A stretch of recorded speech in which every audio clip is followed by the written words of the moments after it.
China's growing, we're spending, and we're sinking deeper into debt as a result. My next guest warning that if we don't stand up to China right now, we'll be owned by China very, very soon. University of Maryland economist Peter Morici joining me right now. Peter, maybe the first sign we're not going to let them kick sand in our face is this administration call to condemn China for unfairly subsidizing their aluminum industry. Maybe we're getting a backbone here.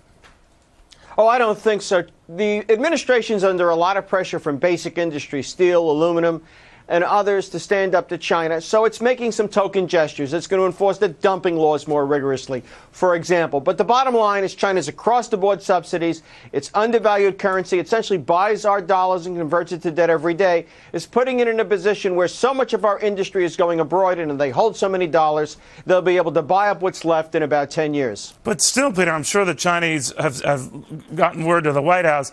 You make a big deal over this aluminum thing, things could get ugly that next debt auction. You can't tell me that's not happening.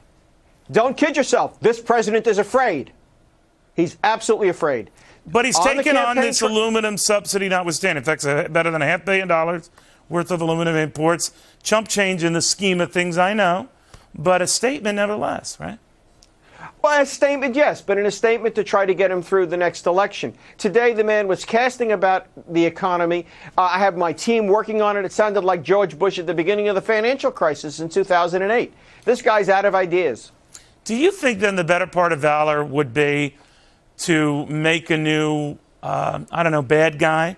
And maybe the Chinese would fit conveniently into that. In other words, regardless of the risk, and we all know the obvious risk, but to say, look, they keep taking advantage of us. I've had Donald Trump here, as you know, Peter, saying, look, they push and twist things to their advantage at our expense. Where else are they going to go if we jump ugly on them? Well, I think we should jump ugly on them to get them to change their ways. They're basically cheating on the system. I think not only would it be the better part of valor, it would simply be the right thing to do. But Barack Obama gauges everything in terms of politics and in terms of his Wall Street supporters. And you can rest assured he's not going to do it because it'd upset Goldman Sachs and J.P. Morgan and the other guys on Wall Street that finance Barack Obama. Still, there are not as many of them financing Barack Obama as there were, right? There's very little risk at this stage. Well, no, I think Wall Street's quite wealthy again. I mean, the big banks are bigger than ever, and they've gotten past the financial reform with a tourniquet on a broken system.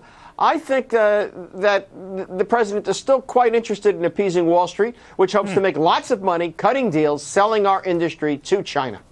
Peter Morici, thank you. Very good seeing you again. University of Maryland economist, historian as well. Thank you, sir.